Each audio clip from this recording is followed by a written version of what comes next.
Welcome back, coders, to another quick video. Today we're taking a look at another game on the Asus ROG Ally. It is launch day, so we might as well get as many of these in as possible. I got mine a little bit early and was able to film some things ahead of time.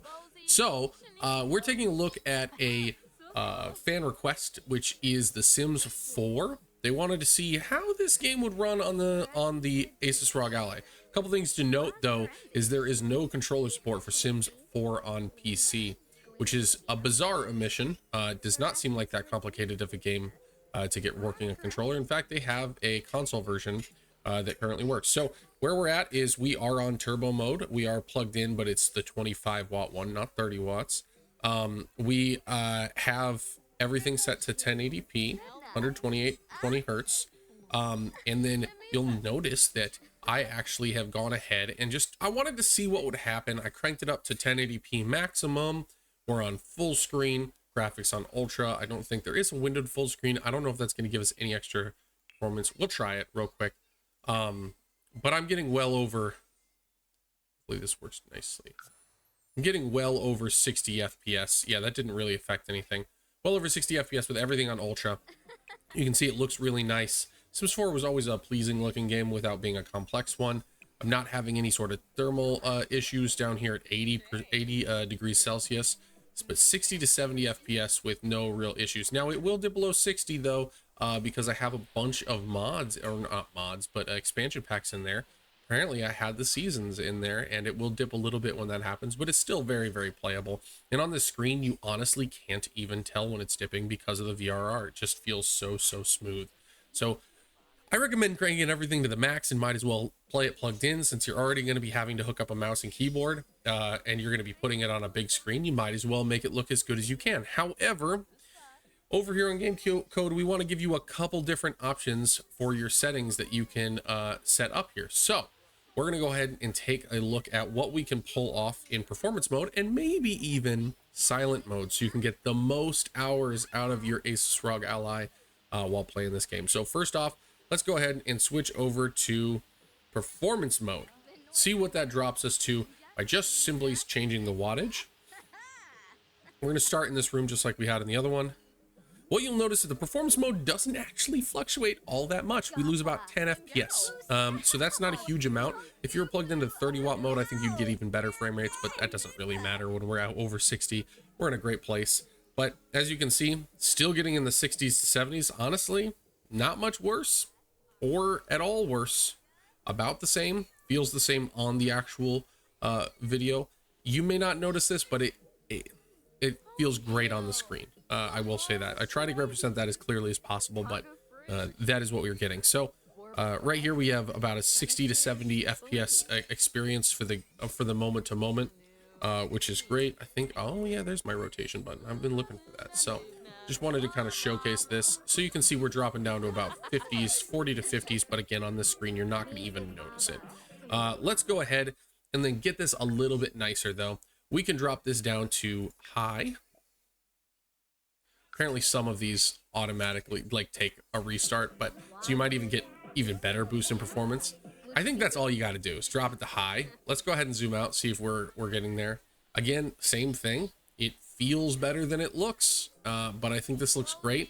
The only thing is that you lose some of that anti-aliasing that you had on ultra, which was great. So if you really wanted that, you could probably up the anti-aliasing again. So far high is pretty good. But let's take this one step closer. So we could just keep this, I would say keep edge smoothing on high no matter what. It looks really good, and you might as well. Let's go ahead and drop everything to low medium. We're going to do something crazy here. Okay. View distance is still high. Can we turn this down? We're going to turn down view distance. 3D resolution is totally fine. That's fine. Let's go ahead and see what that looks like. Looks really good. Just like that, without changing anything, we're still in performance mode. We're getting 120 FPS. I'll show you what this is maxed out on lowest settings on 1080p on turbo mode at the end. But for this, I think that's pretty good. So let's go ahead and see if we can get the silent mode to run comfortably. We've dropped it down to silent mode. Let's go ahead and let it do the shift. And as you can see, even in silent mode, you can get really good performance.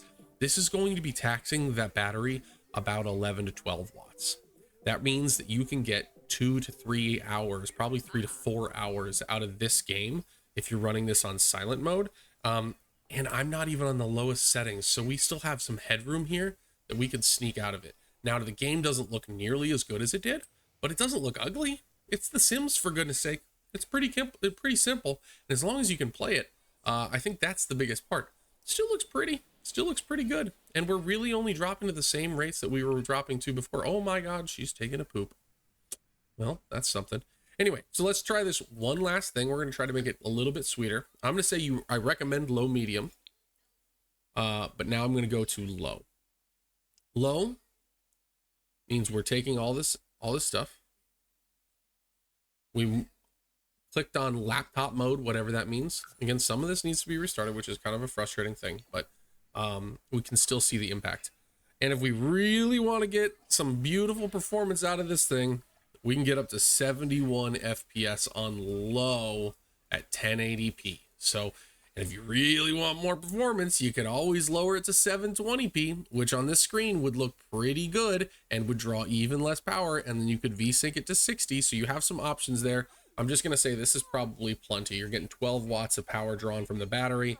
That right there is going to give you a good amount of time to play. Now, for the finale, let's go ahead and look at what would happen should we go all the way up to turbo mode on low.